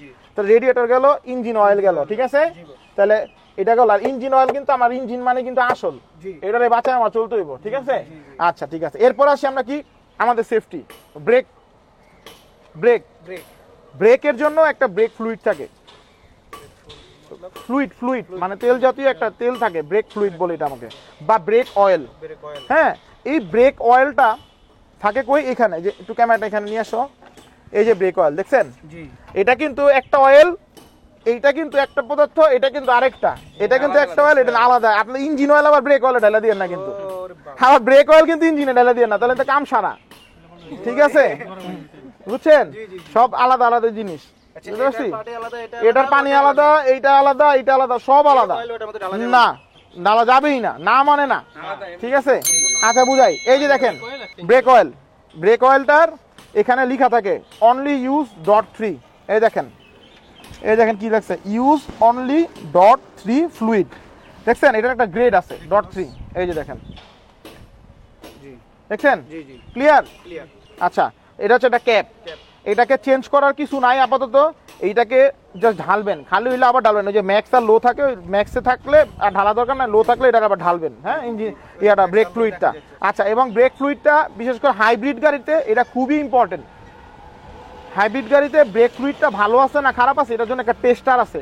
বিভিন্ন ওয়ার্কশপে টেস্টার পাওয়া যায়, টেস্টারটা এটার ভিতরে দিয়ে দেখে যে ভালো আছে কিনা। ভালো না থাকলে এটাকে চেঞ্জ করে। কারণ হাইব্রিডের ব্রেক বুস্টার যেটা, মানে যে ফাংশনটা যেটা ব্রেকের, এটা অনেক এক্সপেন্সিভ, বুঝছেন? তো দেখা যাচ্ছে যদি ব্রেক প্রবলেম হয়, যেমন আপনার এখানে যেটা, এটা বেশি দাম না, হয়তো 10,000 টাকার মধ্যেই কমপ্লিট ডিস্টার্ব দিলে। কিন্তু যখন 10,000 টাকা তো কম মিয়া, তো আপনি যখন নাকি ব্রেক বুস্টার যে হাইব্রিডের 1-1.5 লাখ টাকা নিয়ে টান দিবে, তার মানে কি ওটা কি সেন্সিটিভ না? ওটাকে আমরা দেখতে হবে। জি, তো আপনার এখানে দেখেন, হ্যাঁ, এই যে ব্রেকের ফ্লুইড দিলেন না, এখন এটা তো আমি বলে দিলে শেষ যে ভাই এই ব্রেক ফ্লুইড দিয়ে ঢালবেন, কম হইলে কম, বেশি না বেশি থাক, এটা তো করার দরকার। কিন্তু ব্রেক ফ্লুইডটা আসলে কিভাবে কাজ করে এটা জানার দরকার আছে না? জানার দরকার আছে। আচ্ছা, কিভাবে কাজ করে আমি শর্টকাটে আপনাদেরকে এক্সপ্লেইন করে দিই, এবং যারা ভিউয়ার্স আছেন তারাও জিনিসটা দেখতে পারবেন, খুবই ইম্পর্টেন্ট। একদম সহজ। আমরা যখন ব্রেক প্যাডেলটা পাড়া দিই, ব্রেক প্যাডেলের পাড়া দেওয়ার পরে ওইটা যে হিট করে হচ্ছে ব্রেক সিলিন্ডার, মাস্টার সিলিন্ডারে পিস্টন থাকে, পিস্টন যে হিট করে হচ্ছে ব্রেক অয়েল দেয়। ব্রেক অয়েল হুইল সিলিন্ডারের মাধ্যমে যা প্রেসার ক্রিয়েট করে ব্রেক প্যাডে, চাকার মধ্যে ব্রেক প্যাড লাগানো থাকে বা ব্রেক শু, এইভাবে হচ্ছে ব্রেকটা হয়। এখন আপনি যত জোরে প্রেসার দেন তত দ্রুত যায়, আর যত আস্তে প্রেসার দেন এটা তত এইভাবে ব্যালেন্স করা যায়। ক্লিয়ার? এর চেয়ে বেশি বোঝার দরকার নাই, একটু বুঝলে অনেক। ঠিক আছে, বুঝতে পারছি? যদি না যায় আর কি, আচ্ছা, না গেলে তো এটা ব্রেক। হ্যাঁ, ধরেন এইখানে বলি হুইল সিলিন্ডারের এখানে বকেট থাকে, ওইখানে বকেট থাকে, সিল থাকে। এই যে হুইল সিলিন্ডারের সিল বা বকেটগুলো যদি লিক হয়ে যায় তাহলে কি হবে? ওইখানে পৌঁছানোর আগেই পড়ে গেছে। অনেক সময় ব্রেক অয়েল পড়ে যায়। ব্রেক অয়েল পড়ে গেলে দেখবেন ওই যে তার চাকা ঘামে, চাকার ড্রামের ভিতরে ঘামে রয়েছে, দেখবেন ভিজা হয়ে রয়েছে। এখানে পানি, এখানে যদি ব্রেক ফ্লুইড না থাকে তাহলে ওইখানে চেক করে দেখবেন যে ওখান থেকে পড়ে গেছে, বা এখান থেকে কোনোভাবে লিক করে পড়ে গেছে। তো যদি না থাকে তাহলে ব্রেক কাজ করবে না, করবে একদম কম। বুঝতে পারছি? ব্রেকটা নিচের দিকে যাবে বেশি, দেখবেন পাড়া দিতেছেন ব্রেক করতেছে অনেক দেরি করে, লেট করে ব্রেক করতেছে, হয় একটু হয়, ঠিক আছে, কিন্তু ব্রেক এটারই ব্রেক ফেল বলে আর কি। ঠিক আছে, তাই ফ্লুইডটাও চেক করা ইম্পর্টেন্ট, এটা অনেক গুরুত্বপূর্ণ একটা জিনিস। যে কোনো কারণে ফ্লুইড লিক করতে পারে। ঠিক আছে, তো এটা আমাকে বেরোয়ার আগে জিনিসটা চেক করতে হবে না? তাহলে ক্লিয়ার? জি জি জি ক্লিয়ার। এটাকে আমরা চেক করব টেস্টারের মাধ্যমে, এটা আমাদের কিনেও নিতে পারি বা মেকানিকের কাছেও যাইতে পারি। আর এটা বেশি ইম্পর্টেন্ট চেক করা হচ্ছে, ঘন ঘন চেঞ্জ করার নিয়ম হচ্ছে ওই যে যদি হাইব্রিড গাড়ি থাকে তাইলে, আর নন হাইব্রিড এটা অনেক দিন চলে। ঠিক আছে, তো এটা হচ্ছে ব্রেকের ফাংশন গেল। ক্লিয়ার হয়েছেন আপনারা, বুঝতে পারছি? আচ্ছা, তাহলে আমরা প্রথম দেখলাম রেডিয়েটর, তারপরে দেখলাম ইঞ্জিন অয়েল, তারপরে হচ্ছে ব্রেক ফ্লুইড। তাহলে আমরা 3টা জিনিস দেখলাম, ঠিক আছে? আচ্ছা, এরপরে আছে কি? এরপরে আছে power steering fluid. Power steering fluid, এই যে যে আমরা যে স্টিয়ারিং হুইলটারে কাটি, যেগুলো পাওয়ার মোটর, এক আঙ্গুলে ঘুরে গাড়ি। এটা আপনারা ট্রেনিং গাড়ি দিয়ে শিখছেন, ট্রেনিং কারগুলো অনেক রাফ অ্যান্ড টাফ ইউজ হয়, ট্রেনিং গাড়িগুলো স্টিয়ারিংগুলো একটু শক্ত থাকে বা রিপেয়ার করতে হয় বারবার, ঝামেলা। কারণ সবাই তো নতুন মানুষ এখানে, কেউ তো অভিজ্ঞ না। যেমন আমার এই গাড়িটা যদি আপনি চালান দেবেন, একদম এক আঙ্গুলে স্টিয়ারিং ঘুরে, একদম সফট স্টিয়ারিং হুইল। হ্যাঁ, এখন বিষয়টা হচ্ছে এই যে সফট বা এই যে সুন্দর এক আঙ্গুলে ঘুরে দিতেছে, এটার পিছনে একটা কাজ আছে। এই যে প্রেসার দিলেন না, প্রেসার একদম সহজ বলে, এই যে এটারও একটা প্রেসার আছে তেলের। এই যে স্টিয়ারিং ফ্লুইড, যেটা পাওয়ার স্টিয়ারিং ফ্লুইড, যখন আমরা স্টিয়ারিংটাকে কাটি তখন ওইখান থেকে এই তেলটা যায় একটা প্রেসার ক্রিয়েট করে চাকায়, তখন এই চাকাটা ইজিলি ফ্রিলি ঘুরে। ঠিক আছে, এইভাবে হচ্ছে এই পাওয়ার স্টিয়ারিং ফ্লুইডটা কাজ করে। এখন দেখেন এই যে পাওয়ার স্টিয়ারিং ফ্লুইডটা কই থাকে, এই যে পাওয়ার স্টিয়ারিং ফ্লুইড দেখেন, এই যে এটার সাথে কিন্তু একটা মোটর থাকে। হ্যাঁ, এই মোটরটা কিন্তু ইজি করে, এই ফ্লুইড কিন্তু শুধু যায় না, এটার সাথে একটা মোটর আছে, মোটরটা ঘুরে পাম্প করে, পানিটারে পাম্প করে প্রেসার করে। ঠিক আছে, এই যে দেখেন পাওয়ার স্টিয়ারিং ফ্লুইড, এই যে এখানে আছে। হ্যাঁ, আমি দেখাই, এই দেখেন, দেখছেন? জি জি, এই যে দেখেন। আবার ইঞ্জিন অয়েল ডাইলা দিয়েন না কিন্তু পাওয়ার স্টিয়ারিং ফ্লুইডে, সবটা আলাদা আলাদা। সব কিন্তু আলাদা। জি বস, এটা আলাদা। এই যে দেখেন, হ্যাঁ, পাওয়ার স্টিয়ারিং ফ্লুইড বললেই হবে। এখন এখানে একটা বিষয় আছে, যদি পাওয়ার স্টিয়ারিং ফ্লুইড ইনস্ট্যান্ট না থাকে, সেক্ষেত্রে আমরা এটিএফ, অটো ট্রান্সমিশন ফ্লুইড, যেটাকে অটো গিয়ার বা গিয়ার অয়েল বলে, এটা এখন আমরা আসি না, এটা আমরা নেক্সট দেখাবো। এই গিয়ার অয়েল দিতে পারবেন, সমস্যা নাই। বুঝতে পারছি? এটা ওই যে ওইখানে তাকাবেন, ওইটা ট্যাঙ্ক আছে, ট্যাঙ্কে দেখবেন, শেষ হয়ে গেলে দেখাই যাবে। এই যে দেখেন, এই যে এখানে কি লেখা আছে, পাওয়ার স্টিয়ারিং ফ্লুইড। ঠিক আছে, ওকে। হ্যাঁ, এই পাওয়ার স্টিয়ারিং ফ্লুইডটা যদি না থাকে তাহলে কি হইতে পারে বলতে পারবেন?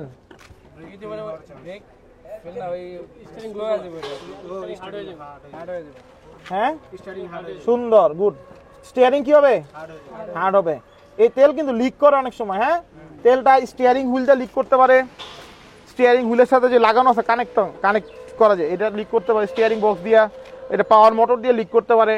যখন লিক হবে, তেলটা পড়ে যাবে, তেল তো আর প্রেসার দিতে পারবে না, তখন কি হবে, অটোমেটিক স্টিয়ারিংটা হার্ড হয়ে যাবে। হ্যাঁ, অনেক শক্ত হয়ে যাবে। তো এই পাওয়ার মোটরটার অনেক অবদান আছে, পাওয়ার স্টিয়ারিং ফ্লুইডটারও অবদান আছে আমাদের স্টিয়ারিংটাকে নরম রাখার জন্য বা সফট রাখার জন্য। ক্লিয়ার? ক্লিয়ার। তাহলে আমরা কি শিখলাম? Radiator, engine oil, break fluid, power steering fluid, 4টা জিনিস দেখলাম। 1 2 3 4। আচ্ছা, এখন আরেকটা জিনিস দেখবো আমরা। 5 নাম্বার কি? 5 নাম্বার হচ্ছে এই যে এখানে আছে, দেখেন কি, গিয়ার অয়েল। এই যে বলছিলাম না গিয়ার অয়েল, এটা কিন্তু অনেক গাড়িতে থাকে না। হ্যাঁ, গিয়ার কিন্তু অনেক টাইপের হয়। হ্যাঁ, গিয়ার নিয়ে আমরা বিস্তারিত আরেকদিন আলোচনা করবো। এই দেখেন, এই গিয়ার অয়েলটার নিয়ম কি জানেন? এই যে এটা কি ঠান্ডা অবস্থা চেক করছেন না? এটা কি ঠান্ডা অবস্থা চেক করছেন না? এটাতে ঠান্ডা গরম কিছু না, যে কোনো সময় চেক করতে পারবেন বাকি দুইটা। কিন্তু এই ওরে চেক করতে হলে গরম অবস্থা চেক করতে হবে। হ্যাঁ, ঠান্ডা অবস্থায় চেক করলে রিডিং পাবেন না। ইঞ্জিনটা স্টার্ট দিয়ে 10-15 মিনিট স্টার্টে রেখে তারপরে যদি আমরা এটাকে এমনি টান দিয়ে উঠাই, এখানে দেখেন লেখা আছে কি হট। পাইছেন? এই ফ্লুইডটা যদি হটে আসে তাহলে আমার ইঞ্জিনের গিয়ার অয়েলটা ঠিক আছে। আর যদি এটা লোতেই থাকে, কুলেই থাকে, তাহলে আমার ইঞ্জিনটা গিয়ার অয়েলটা কম আছে গিয়ার বক্সের। হ্যাঁ, এখন এই যে গিয়ার অয়েল, এটাকে কেমনে ঢালে? এইটাকে এটার দিক দিয়েই ঢালে। এখানে এই যে ফানেল থাকে না, ওইটা দিয়ে এখান দিয়ে তারপরে গিয়ার অয়েল ঢালে, যদি গিয়ার অয়েল শর্ট থাকে এখান দিয়ে। ঠিক আছে? আচ্ছা, এটা যে দেখেন, এটারও কিন্তু গিয়ার অয়েলের ডিপ স্টিক। হ্যাঁ, জি বস, এটাও আলাদা, সব আলাদা। এটা এই যে ওইটা বললাম, এইটা আবার ওই যে ওইটার সাথে মিলে, পাওয়ার স্টিয়ারিং ফ্লুইডের সাথে। হ্যাঁ, যদি না থাকে এটা দিতে পারবেন, ব্যবহার দিতে পারবেন। ঠিক আছে, স্টিয়ারিং ফ্লুইড হিসেবে ইউজ করতে পারবেন, কিন্তু গিয়ার অয়েল আবার আপনি ইঞ্জিন অয়েলে দিতে পারবেন না। বুঝতে পারছি? ঠিক আছে। এখন এই গিয়ার অয়েলটা কিভাবে লিক হইতে পারে? শুকায় যেতে পারে। গিয়ার বক্সে প্রবলেম থাকলে গিয়ার অয়েল শুকায় যেতে পারে। কোন কারণে নিচে বাড়ি খাইছে, পাইপ ফাইটা গেছে, সব অয়েল পড়ে গেছে, এটা হইতে পারে।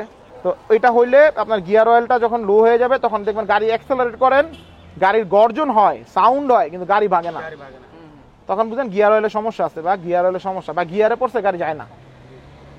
তো গিয়ার অয়েলটা খুব ইম্পর্টেন্ট। গিয়ার অয়েলটা আমরা মাঝে মাঝে, বিশেষ করে দেখেন আমি আবারও বলতেছি যে এই জিনিসগুলা এত ইজি, মানে আপনাকে 2 মিনিটও সময় লাগবে না চেক করতে, কিন্তু একজন আদর্শ চালক হিসেবে আপনার উচিত এই 4-5টা জিনিস 1 মিনিটের মধ্যে চেক করা, প্রতিদিন বের হওয়ার আগে চেক করা। তাহলে আমার একটা আইডিয়া হইলো যে কতটুকু কম আছে, কি সমস্যা কিনা। আপনি রাতে আসছেন, খেয়াল করেন নাই আপনার কোনোখান থেকে লিক হয়ে সারা রাতে ইঞ্জিন অয়েল পুরোটা পড়ে গেছে, তখন কি হবে? ইঞ্জিনটা সিজ হয়ে যাবে না? ইঞ্জিনটা সিজ হয়ে যাবে না? গিয়ার বক্সের মধ্যে কোনো কারণে কিছু হয়েছে, উঠতে গেছেন, একটা বাড়ি খেয়ে গিয়ার অয়েল সব পড়ে গেছে, আপনি দেখেনি নাই, সব ইয়ে দিতে পারে। এই জন্য সবার আগে যেটা করতে হবে, নিচে একটু তাকায় দেখতে হবে ফ্লোরে কিছু পড়ছে কিনা তেল, আর পড়তেছে কিন্তু আপনি টের পাইতেছেন না, বুঝতেছেন না। আগে দেখলে কি যে যদি একটা অয়েল পড়ে তাহলে বুঝবেন যে আরে কিরকম সমস্যা আছে। এবং এই গিয়ার অয়েলটা তো বুঝলেন, হ্যাঁ, গিয়ার অয়েল আলাদা ঢালতে হয় এবং গিয়ার অয়েল সহজ। অনেক গাড়িতে আছে যেমন সিবিটি গিয়ার, অনেক গিয়ার আছে এগুলো গিয়ার অয়েলটা ভিতরে থাকে এবং অনেক মেকানিজম থাকে, ওটা আপনি পারবেন না চেঞ্জ করতে, চেক করতে, ওটা আলাদাভাবে চেক করতে। ম্যানুয়াল গিয়ারে কিন্তু এইটা থাকবে না, হ্যাঁ ম্যানুয়াল এটা থাকবে না। ম্যানুয়ালে থাকবে হচ্ছে ক্লাচের একটা দিকে সেম ব্রেক ফ্লুইডের মতো, এখানে একটা ফ্লুইডের বক্স থাকবে, ওটার মধ্যে এই ব্রেক ফ্লুইডে যেটা দেন ক্লাচের কারণে ওইটাই দিতে হবে। ঠিক আছে, তো এই হচ্ছে আমাদের গিয়ার অয়েল। আমরা একটু শর্ট করি, বৃষ্টি নেমে যাচ্ছে। এই হলো গিয়ার অয়েল গেল। তারপরে যে দুইটা জিনিস আছে একদমই ইজি। আন্তরিকভাবে দুঃখিত, বৃষ্টির জন্য আমাদেরকে শর্ট ব্রেক নেওয়া লাগছে। তো যেটা বলতেছিলাম সেটা হচ্ছে এখন আমরা আলোচনা করব ব্যাটারি নিয়ে। ব্যাটারিটা 2 টাইপের হয়, একটা হচ্ছে পানি ব্যাটারি, লিকুইড ব্যাটারি, আর একটা হচ্ছে ড্রাই ব্যাটারি, তো পাউডার ব্যাটারি বলি আমরা। সো যদি পানি ব্যাটারি হয় বা লিকুইড হয় সেক্ষেত্রে আমাদের এখানে আলাদা আলাদা, দেখেন এই যে দেখছেন, এই যে এখানে দেখেন আলাদা আলাদা থাকবে সবকিছু। এখান থেকে প্রত্যেকটা ক্যাপ উঠায় এখানে দেখতে হবে আমাদের এখানে পানিটা আছে কিনা। ব্যাটারির পানিটা কিন্তু ডিস্টিল ওয়াটার, যেটা ওই যে ব্যাটারির পানি বললেই পাবেন। আইপিএস এর যে পানিটা থাকে না ব্যাটারির পানি, ওই পানি এই পানি সেমই। এইটার মধ্যে দেখবেন টাকা যদি কম থাকে, হ্যাঁ, তাহলে এটার মধ্যে ঢালবেন, হ্যাঁ, ঠিক আছে। এটা প্রত্যেকটা কিন্তু আলাদা আলাদা দিতে হবে। পানি শুকায় গেলে কিন্তু গাড়ির ব্যাটারি কিন্তু স্টার্ট নিবে না গাড়ি। না না না, একটা ডালে সব যাবে না, সব আলাদা আলাদা দিতে হবে, ঠিক আছে। সিগন্যাল আলাদা আলাদা ঢালতে হবে। আর এই ব্যাটারির পানি যদি শুকায় যায়, শেষ হয়ে যায়, তাহলে কিন্তু গাড়ি স্টার্ট নিবে না, ব্যাটারি শক্তি পাবে না। আরেকটা হচ্ছে কি ড্রাইটা কি? ড্রাইটা হচ্ছে ভিতরে পাউডার সিস্টেম, বা এটা এখানে কোনো কিছু পানি দেওয়া যায় না, ওইটা এই পানি চেক করার ঝামেলা নাই। তো যারা প্রাইভেট গাড়ি ইউজ করে বা ইয়া করে তাদের জন্য মানে শুকনা যেটা ড্রাই ব্যাটারি যেটা, ওইটা দিলেই ঠিক আছে, লাগালেই ঠিক আছে। আর যেটা পানি জ্বালা ব্যাটারি, ওইটা হচ্ছে ধরেন হেভি ডিউটি যারা করে, অনেকে আছে না যে যেমন প্রফেশনালি অনেক গাড়ি যে রাফ এন্ড টাফ চলে, আমাদের ট্রেনিং গাড়িগুলো, এগুলো সব আমরা পানি ব্যাটারি ইউজ করি, ড্রাই ইউজ করি না। ড্রাই ইউজ করলে অনেক সময় প্রবলেম হলে এটা আবার করা যায় না, ঠিক আছে।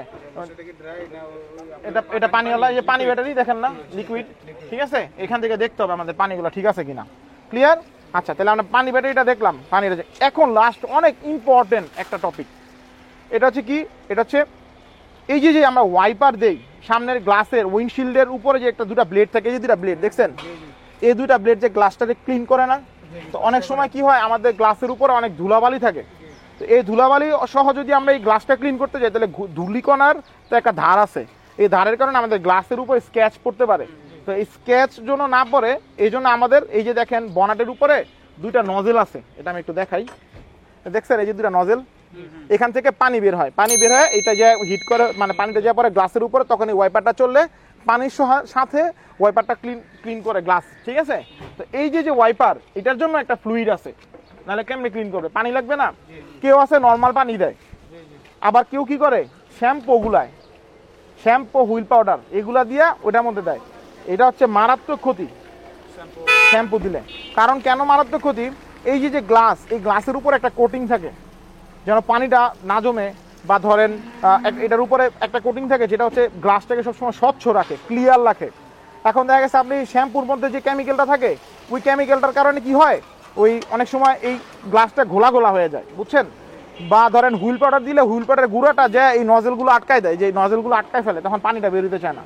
বা হুইল পাউডারেরও তো কেমিক্যাল আছে যেটা গাড়ির গ্লাসের জন্য না, এটার কটিংটারে নষ্ট করে ফেলে, গ্লাসের টেম্পারটা নষ্ট হয়ে যায়। দেখা যাচ্ছে আপনি রাতে যখন বেরোবেন গাড়ি চালাতে, দেখবেন বিপরীত পাশ থেকে আসা গাড়িগুলোর আলোগুলো অনেক বড় লাগতেছে, গোলা হয়ে যেতেছে গ্লাস। এই জন্য অনেক ড্রাইভার কিন্তু এই জিনিসটা কি করে, ভুল করে শ্যাম্পু গুলাই দেয় এটার মধ্যে। ঠিক আছে, বা হুইল পাউডার দেয়। এখন কথা হচ্ছে এই যে ওয়াশার ফ্লুইডের যে ট্যাঙ্ক, এখানে হচ্ছে পানিটা স্টোর থাকে। সো এই যে পানিটা এখানে স্টোর থাকে, এখানে আমরা কি দিব? এখন কথা হচ্ছে এটা যে তাহলে শ্যাম্পুও দিব না, সাবান পানিও দিব না, হুইল পাউডারও দিব না, তাহলে দিবটা কি? এটার জন্য আলাদা পানি পাওয়া যায় এক, হ্যাঁ এটা বলে ওয়াশার ফ্লুইড। মানে নরমাল পানি দেওয়া যাবে না? নরমাল পানি দিতে পারবেন, কিন্তু নরমাল পানি দিলে তো গ্লাসটা ওইভাবে ক্লিন হবে না। সাবান দিয়ে হাত ধুইলে যে পরিষ্কার হয়, এমনি পানি দিয়ে কি পরিষ্কার হবে? তাহলে বুঝাইতে পারছি? এটার জন্য আলাদা একটা ফ্লুইড পাওয়া যায়। এখন ফ্লুইড যদি না দেন তাহলে কি করবেন? এটার ভিতরে নরমাল পানি দিবেন, সাথে ওয়াশার ফ্লুইড ট্যাবলেট পাওয়া যায়। এই যে দেখছেন এটা কি ওয়াইপার ক্লিনার, দেখছেন এটা একটা ট্যাবলেট, ঠিক আছে? আপনারা যখন এই পানিটার ভিতরে দিবেন, পানিটা দিবেন নরমাল পানিটা দিয়ে জাস্ট এখান থেকে একটা ট্যাবলেট বের করে এই পানিটার মধ্যে ছেড়ে দিবেন। ওই অটোমেটিক ওই যে ইনো আছে না, ইনোর মতো পানিটার সাথে মিক্স হয়ে যাবে, ঠিক আছে? তো এইটা ইউজ করলে কি হবে? এইটা ইউজ করলে বা এই কুলেন্ট মানে লিকুইড আলাদা পাওয়া যায়, ক্যান, বোতল, এইগুলো ইউজ করলে কি হবে? আপনার গাড়ির উইন্ডশিল্ডটা ভালো থাকবে। এটার নাম কি? সামনের গ্লাসটার নাম কি? উইন্ডশিল্ড। এটা জানতে হবে, এই উইন্ডশিল্ডটা ভালো থাকবে, ঠিক আছে? এবং আপনারা অবশ্যই এই ড্রাই অবস্থায় কখনো এই ওয়াইপার ইউজ করবেন না। সবসময় একটু গ্লাসটাকে ভিজায় তারপরে ওয়াইপার ইউজ করবেন। অনেক বৃষ্টি হইতেছে, সেটার হিসাব আলাদা, কিন্তু আসা না একটু হালকা গুড়ি বৃষ্টি হয়েছে, কাদার সাথে মাখাই গেছে গ্লাসটা, তখন আপনি এটাকে ক্লিন করতে হলে আরো পানির প্রয়োজন। তখন এই ওয়াইপারটা, ওই যে ওয়াইপারটা কই থাকে? বাম পাশে। যেই স্টিয়ারিং গুলো ডান পাশে সেটার বাম পাশে থাকে, আর যেই স্টিয়ারিং গুলো বাম পাশে সেটা ডান পাশে থাকে। তো ওই ওয়াইপার, ওই যে পাশে যে স্টিকটা আছে, ওই স্টিকটা নিচের দিকে নামাইলেই ওটার মধ্যে একটা বাটন থাকে, চাপ দিলেই ওই সামনে থেকে নজল থেকে পানিটা বের হয়। আর একটা উপরের দিকে ধাক্কা দিলে পানিটা বের হইতে থাকে, ঠিক আছে? তো এইভাবে হচ্ছে আমরা ওয়াশার ফ্লুইডটা দেখবো। এখন কি বুঝছেন জিনিসটা? এখন আপনারা যদি না জানতেন, আপনারা তাই না একবার হুইল পাউডার আর শ্যাম্পুর গুলা দিয়ে দিতেন। নরমাল পানি দিলে ভালো, তাও ভালো, কিন্তু হুইল পাউডার আর শ্যাম্পু দিবেন না। শ্যাম্পু দিলে শ্যাম্পুর যে কেমিক্যাল আছে ওইটা যে ওই গ্লাসের কটিংটারে নষ্ট করে। বুঝতে পারছি? তাহলে এখন আমাদের মোটামুটি শেষ বলতে আমরা যা একটা গাড়ি নিয়ে বের হওয়ার আগে যা দেখার দরকার বা চেক করা দরকার বা যেসব বিষয়গুলো আমাদের জানা দরকার, আমরা মোটামুটি সব কিছুই আপনাদেরকে দেখাইলাম। এটা হচ্ছে একটা পার্ট, এটা হচ্ছে আজকের ক্লাসটা হচ্ছে মেকানিক্যাল 1। এটার আবার একটা সেকেন্ড পার্ট হবে, যেটাকে বলবো আমরা মেকানিক্যাল 2। ওইখানে আমরা গাড়ির যে বিভিন্ন যন্ত্রাংশ আছে সেই জিনিসগুলো আমরা ওখানে আপনাদেরকে এক্সপ্লেন করব। যেমন এয়ার ফিল্টার আছে, তারপর হচ্ছে এই যে ফিউজ বক্স আছে, ডায়নামো আছে, ঠিক আছে? অনেক কিছু আছে আরো। এই জিনিসগুলো আমরা আপনাদেরকে ডিটেলসে আবার নেক্সট ভিডিওতে দেখাবো। হ্যাঁ, সো যারা এতক্ষণ এই ভিডিওটা দেখেছেন তাদেরকে অসংখ্য ধন্যবাদ এত লম্বা ভিডিও দেখার জন্য। তো আজকে কিন্তু আমরা জাস্ট দেখিয়েছি যে গাড়ির যত ধরনের লিকুইড বা তরল জাতীয় যেই পদার্থগুলো আছে সেগুলোর ব্যাপারে, এবং একটা চালক হিসেবে আপনি প্রতিদিন গাড়িটাকে বের করার আগে কোন কোন বিষয়গুলো চেক করবেন, মূলত সেই বিষয়গুলোই কিন্তু আজকের ভিডিওতে আমরা দেখিয়েছি। সো আশা করি ভিডিওটি আপনাদের কাছে ভালো লেগেছে। যদি ভালো লেগে থাকে তাহলে অবশ্যই আমাদের চ্যানেলটি সাবস্ক্রাইব করবেন এবং পাশে থাকা বেল আইকনটিতে ক্লিক করবেন। সবাইকে অসংখ্য ধন্যবাদ, ভালো থাকবেন, সুস্থ থাকবেন, আসসালামু আলাইকুম।